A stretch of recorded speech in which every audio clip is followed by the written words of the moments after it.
Salve, salve nação rubro-negra! Estamos começando mais um episódio da Fly em Campo 1 para falar desse jogo maravilhoso entre Flamengo e Internacional, jogo emocionante, muita emoção da parte da torcida, né, que foi até o Maracanã ali incentivar, dar aquele apoio, aquela força.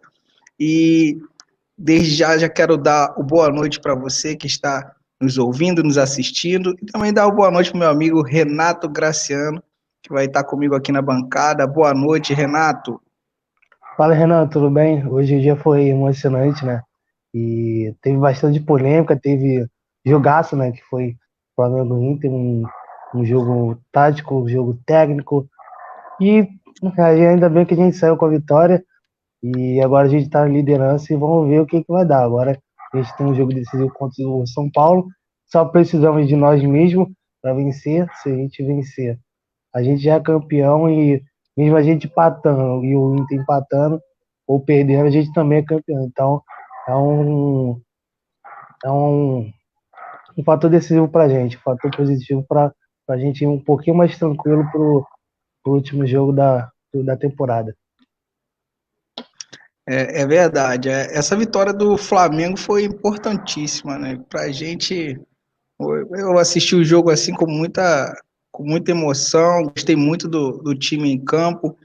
Mas antes da gente iniciar, eu queria que você falasse um pouco da importância, né, da torcida que chegou ali, foi até o estádio, né, fez aquela rua, aquele vermelho e preto ali na rua, perto do Maracanã, foi lindo. Eu queria que você falasse um pouco da importância da presença da torcida antes do jogo. É sempre importante, né? Mas a gente sempre lembra que tem que respeitar um pouquinho a pandemia também, né? Não gosto de ser aquele cara chato, né? Que fica falando, ah, não, respeitar e tal, não sei o quê. Mas a gente sempre tem que pensar nisso. E mesmo sendo fora do estádio, né? Ao redor do estádio, acho que seria bacana se fosse dentro, sem a pandemia, 60 mil, quase 70 mil dentro do Maracanã para apoiar o Flamengo.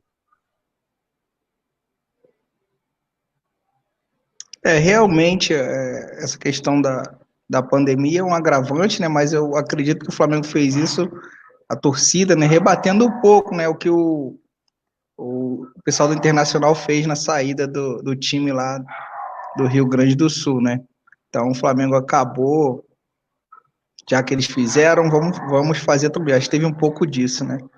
Também para apoiar, né? Porque nós vimos que fez um pouco de diferença na equipe do Flamengo, né? Renato, na última live você não estava eu e meu amigo João aqui falando um pouco sobre a estratégia do Flamengo nos últimos jogos, né? O Flamengo ele sempre estava entrando para matar o jogo nos 15 primeiros minutos, vinha sempre naquele abafa dos 15 minutos e os times que não tinham uma defesa muito forte sempre acabava cedendo, o Flamengo conseguia fazer esse gol e quando não conseguia cansava muito, né? E aí, no restante do andamento da partida, o Flamengo acabava tendo um pouco mais de dificuldade. O que você achou dessa estratégia que o Rogério Ceni usou para esse jogo contra o Internacional?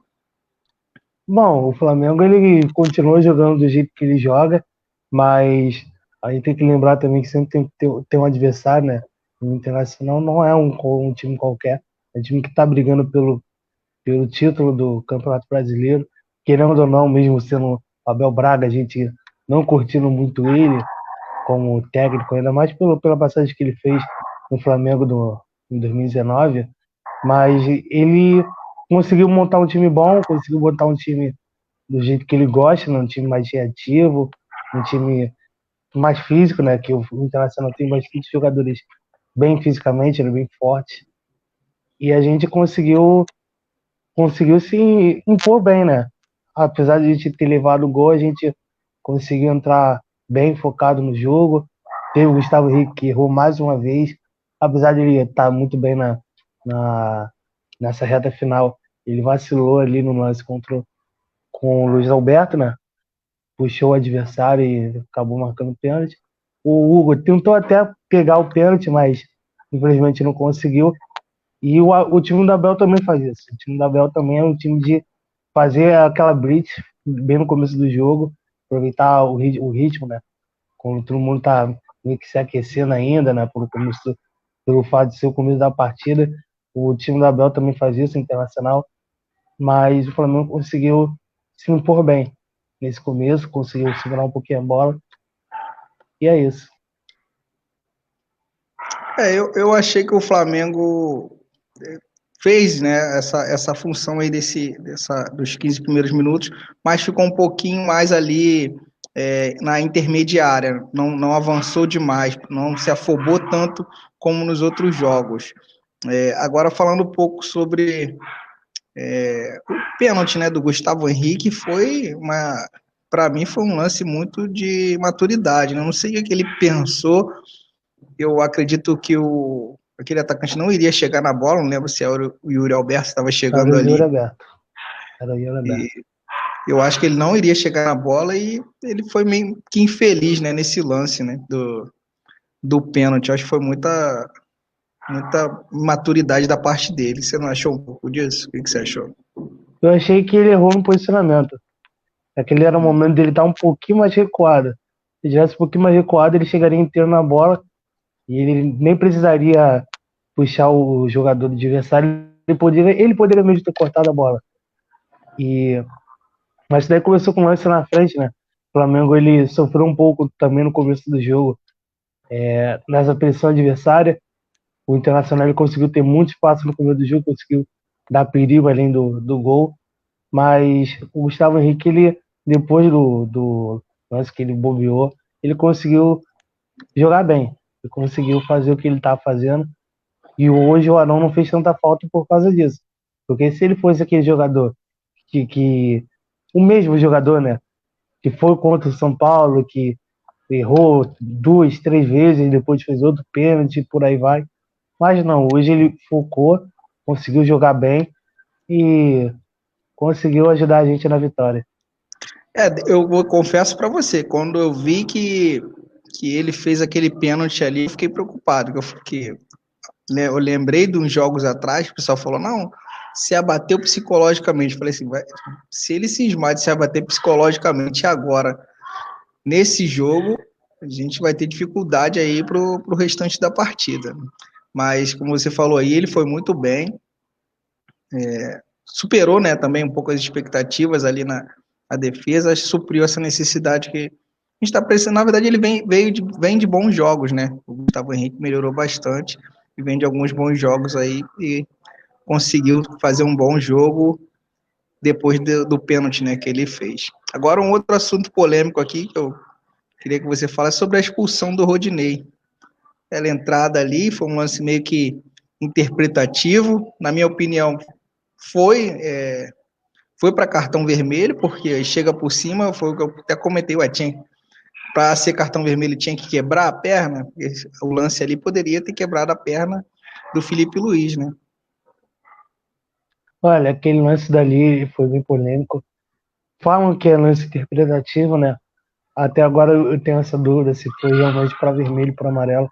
Mas uma coisa que tem é falta de critério. Uma coisa que já está criada já faz muito tempo.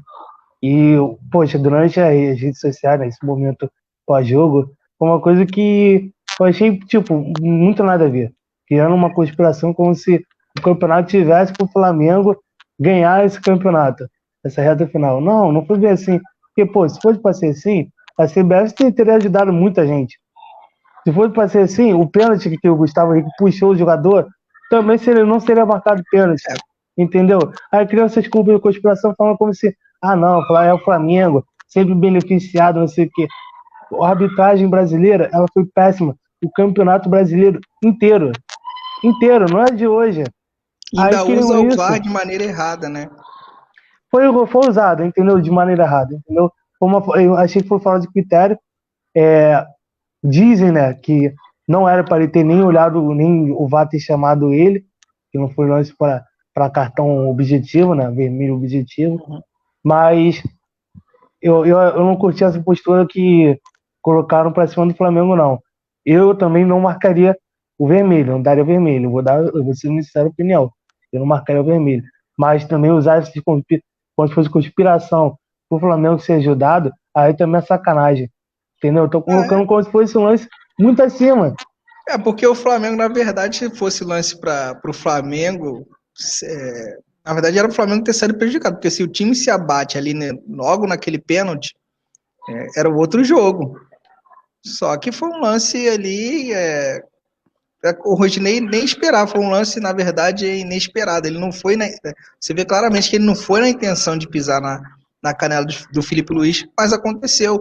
Assim como há uns anos atrás, eu lembro que uma jogada do Ronaldinho Gaúcho, acho que era uma Copa do Mundo, lembro se foi Olimpíada, que foi no meio de campo, o cara ia tocar a bola, ele veio de solo e virou o rosto, como se o cara ia chutar, todo jogador fazia isso, dava uma sola e virava o rosto, o juiz expulsou ele, deu cartão vermelho como um jogo perigoso, e ele não chegou nem a encostar no jogador, né? Não sei se você lembra desse lance. Não, lembro não. Mas teve um lance assim, e ele não chegou a encostar, porque foi um jogo perigoso. Agora, eu não sei se esse, como você falou aí, eu não sei se esse o critério foi dessa maneira que eles utilizaram. Mas é o que você está falando, né? O campeonato inteiro a gente já vem sofrendo com erros ali nessa de arbitragem, erro de VAR. Foi mão, foi intenção de mão, não foi. Aí, justamente nesse jogo decisivo, vão colocar que o Flamengo está sendo ajudado. Não tem nem como. Não tem nem como isso.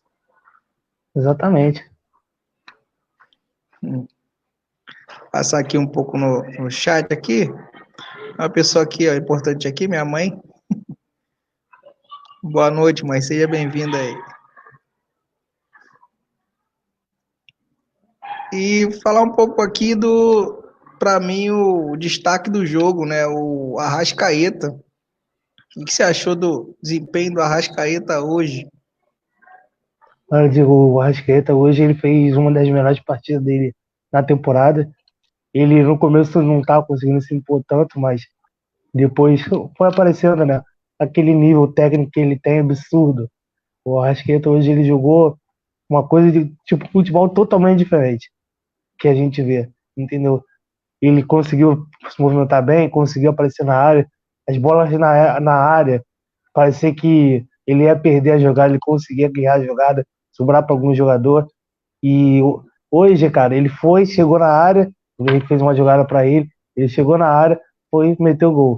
A gente não costuma ver o Arrascaeta chegando na área assim com um camisa 9 e fazendo gol, entendeu? A gente costuma ver ele praticamente chegando na entrada da área e fazendo gol.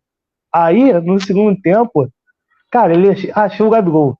Ele achou o Gabigol. Ninguém esperava aquele passe. Ele achou o Gabigol e deixou o Gabigol na cara do gol. Ele conseguiu marcar, né? Ele com o Gabigol daquele jeito decisivo dele, conseguiu marcar e segurou bem o jogo, entendeu? Teve lances que, ainda mais depois do segundo gol, né? Quase conseguiu concluir. Mas hoje, cara, foi uma das melhores partidas que o Arrascaeta fez, entendeu? Apesar do pessoal comentar assim, não, Gabigol é decisivo. Vou até estar comentando com você em off. Gabigol é decisivo. Mas o Arrascaeta também é um cara decisivo. Lembra em 2019, tipo, na final da Taça Rio, ele chegou dentro da área, cabeceou aos 49 e marcou o gol.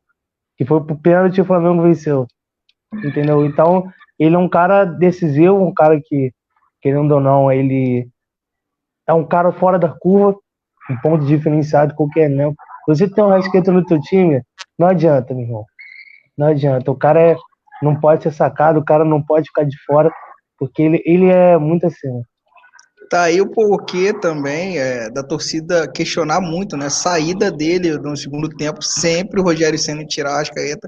A gente vê ele fazendo aí um partidaço, dando um passe de gênio. Para mim foi um passe de gênio ali, porque ele poderia ter botado a bola do outro lado, ele botou ali, né, naquele lado ali onde o Gabigol chega ali inteiro na jogada, foi excelente passe, além do primeiro tempo também excepcional. Eu vi uma diferença ali no posicionamento do meio de campo do Flamengo, não sei se você percebeu, o Everton Ribeiro um pouco ali pelo mais centralizado, ele vindo centralizado e o Gabigol saindo um pouco da área. Como é que você viu essa movimentação aí do Flamengo ali, o meio de campo, o Everton Ribeiro encostando mais um pouco com a Arrascaeta? Olha, por causa de uma coisa. os jogadores do Internacional, principalmente a zaga, eles querem fazer o jogador jogar com a bola de costas. Uma coisa que aconteceu bastante com o Gerson durante essa partida. E o Gabigol ele saindo na área foi exatamente para isso, para não jogar de costas, porque o Gabigol, ele apesar de ser um cara muito acima, decisivo dentro da área, e não é esse jogador que consegue jogar de costas, porque ele não tem físico, não tem peso, não tem nem altura para conseguir bater de frente com os zagueiros, né? A gente vai falar, não, teve aquela do Pinola e tal, mas ele sofreu bastante também contra o Pinola e hoje contra os zagueiros do Internacional não foi diferente e ele conseguiu aproveitar bem. Tanto é que quando o Pedro entrou, a gente viu bastante o Pedro jogar de costas contra os zagueiros, conseguiu proteger bem, conseguiu fazer boas jogadas. Teve até uma que ele fez pro Bruno Henrique, mas eu achei que a estratégia que o Rogério Ceni fez, deixar o Gabigol um pouquinho mais solto, não deixar ele tão preso ali perto dos zagueiros, foi excelente. Porque foi uma tática que o Abel costuma fazer normalmente e conseguiu aproveitar bem isso. E até mesmo o que você falou aí, né? O Arrasca, a gente viu o Arrascaeta entrando pelo meio, coisa que a gente não via antes, ele jogando ali meio que um falso 9, segundo atacante, entrando mais ali, pelo menos no primeiro tempo. Né? No segundo, ele já, como teve a expulsão do Rodinei, ele jogou mais o Arrascaeta para a esquerda, Everton Ribeiro para a direita e botou ali o Pedro, né? Então, Renan, você Agora. lembrou uma coisa bacana. Não sei se você reparou, mas normalmente quem costuma ficar, quando o Flamengo faz linha de 4, quem costuma ficar na esquerda é o Arrascaeta. Mas esse jogo, como é um jogo, como eu falei, o Internacional é um time mais físico, que exige mais força física, quem ficou pelo lado esquerdo e foi o Bruno Henrique, e o Arrascaeta ficou um pouquinho mais para frente, Isso, ficou entendeu? mais E foi centralizado, né?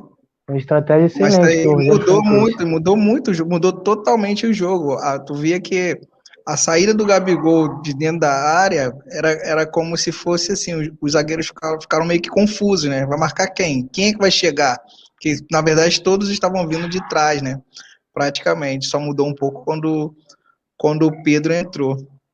Agora, não sei se você quer falar mais alguma coisa sobre isso. O que você achou ali do desempenho do Diego, né, e do Gerson juntos? Eu achei que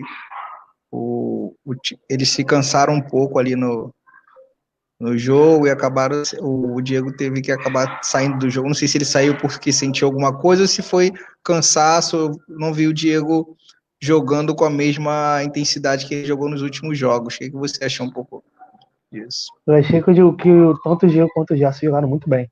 Diego, principalmente, ele surpreendeu, né, como um jogador que atua mais recuado e tá conseguindo fazer bem a contenção, né, da defesa, conseguiu desarmar alguns lances. Mas eu não achei que o Diego saiu, né, por conta de física. Não achei também que ele cansou, mas foi mais uma opção técnica, pelo João Gomes ser um jogador mais defensivo, né, de contenção. Porque o Flamengo estava com a mais no momento que o Diego saiu. O Flamengo já tinha feito praticamente junto, né? Fez a substituição de colocar o Pedro e colocar o Gustavo Gomes ali deu uma segurada, entendeu? Para o Flamengo ter um pouquinho mais de agressividade na hora de desarmar. Então eu curti bastante o que ele fez. O Rogério Ceni conseguiu jogar bem com o Diego, conseguiu encaixar bem o João Gomes. O Gerson, absurdo, mais uma vez, jogando demais. E é um cara muito acima e eu fico até triste de falar isso, né? Mas talvez a gente não veja o Gerson tanto tempo mais no Flamengo porque ele não tá jogando futebol para jogar futebol brasileiro. Tá jogando futebol muito acima. Se ele tivesse na seleção brasileira, ele estaria em outro patamar. Igual o Bruno Henrique fala, ele estaria em outro patamar, que ele seria visto de outra maneira. Mas tá jogando bem os dois, se encaixaram junto. E agora falta o último jogo, né? Contra o São Paulo, um time que, apesar de perder o Diniz, ainda consegue jogar daquele jeito de posse de bola. Mas acho que o Flamengo vai conseguir se adaptar muito bem. O Gerson, ele oscilou um pouco, né? Até mesmo esse ano. Todos os jogadores oscilaram, mas o Gerson ele teve uma pequena oscilação ali. Acho que foi na era do Domi só, e depois já assumiu ali a responsabilidade e vem jogando demais. Para mim, a surpresa foi o Diego, né? Que desde que ele entrou, e como o Rogério Ceni tem falado, né? Como jogar com 2-10, né? Na verdade, ele joga com 2-10 ali no meio de campo de volante, que é o que no caso ele está falando do Diego e o Gerson, né? Então ele joga com Diego e Gerson de volante, que para ele são 2-10, e mais o Arrascaeta e Everton Ribeiro, ou seja, 4-10 no meio campo, tendo que fazer essa função ali. Ainda bem que está dando tudo certo para o Flamengo e eles estão conseguindo ali se dividir, né? Nessa criação, marcação e tudo. Agora, um outro assunto que eu queria falar, o Rodrigo Caio se lesionou, pelo menos o que está nas notícias aqui foi apenas um desconforto no tornozelo, mas mais uma vez aí o Rodrigo Caio abandonando a equipe. Pode ser que o Arão volte, né? Não sei se ele vai estar pronto para o próximo jogo, porque foi, segundo relatos, foi uma fratura no dedo, né? Uma fratura, quer dizer, quebrou. Não sei se ele vai estar pronto para o próximo jogo. E provavelmente a nossa defesa vai ser Gustavo Henrique e Natan. Como é que você vê aí essa defesa para o próximo jogo? Me preocupa um pouco, porque os dois conseguem jogar bastante pela esquerda. Nem o Gustavo Henrique, quando já atuou pela direita e não foi bem, a gente tem que lembrar disso, ele foi um desastre, passou várias bolas nas costas dele. Isso me preocupa bastante. Eu acredito que o Arão não vai voltar, né? Porque foi uma fratura exposta e não é desse jeito, mesmo ele um sacrifício. Ele não pode, ele vai ter que ter aquele cuidado, às vezes mesmo que seja inconsciente, né? O cara vai sentir, o cara de repente pode não chegar firme em uma jogada, porque uma coisa é acontecer igual aconteceu com o Rafinha, quebrar a cabeça. Não, não é uma cabeça, é o pé, entendeu? Ele vai jogar com o pé o tempo todo. Então tem que tomar um pouquinho de cuidado. Então a zaga vai ser essa mesma, Natan e Gustavo Henrique, mas ainda assim me preocupa. Eu não sei como está sendo essa preparação, né? Eu não sei se vai preparar agora esses dois para o próximo jogo. A esperança aí é que o Arão volte, mas eu não estou muito na esperança que isso aconteça, né? Eu acho que o ideal é o Flamengo montar uma estratégia melhor aí para esse jogo contra o São Paulo, para não deixar essa bola aí passar muito ali nos contra-ataques para o nosso sistema defensivo, porque senão a gente vai sofrer ali com esses jogadores ali na defesa, né? Agora,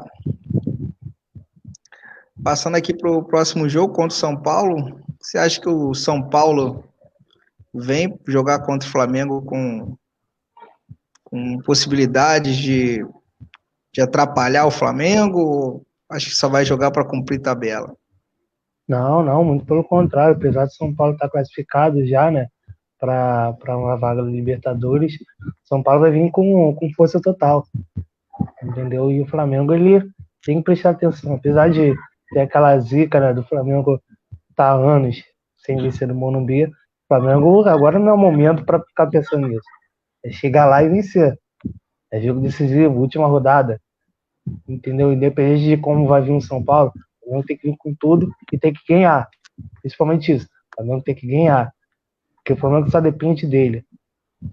E querendo ou não, o Internacional também tem que vencer o jogo dele. Mas a gente só tem que fazer a nossa parte. A gente só tem que pensar na gente. Entendeu? Porque se ficar pensando no jogo Internacional e tal, eles vão lá, fazem 1-0, a gente perde no jogo que acontece? A gente perde o título por causa disso? Não. A gente tem que pensar no nosso jogo. A gente venceu o nosso jogo, acabou. A gente é campeão, não depende mais de ninguém, a gente já pode levar a taça. Entendeu? Então, o Flamengo tem que pensar desse jeito. Os jogadores, eles têm que entrar pilhados desse jeito. Entendeu? Não pode se Pensando acomodar, assim, né? tem que vencer e vencer, só. É verdade. Renato, esse foi o nosso bate-papo aqui. Eu te agradeço aí pela sua participação, bate-papo rápido falando desse pós-jogo. Uma boa noite aí. Obrigado a vocês que vão nos assistir ainda, que estão nos assistindo. Saudações rubro-negras e até a próxima. Valeu! Valeu, valeu.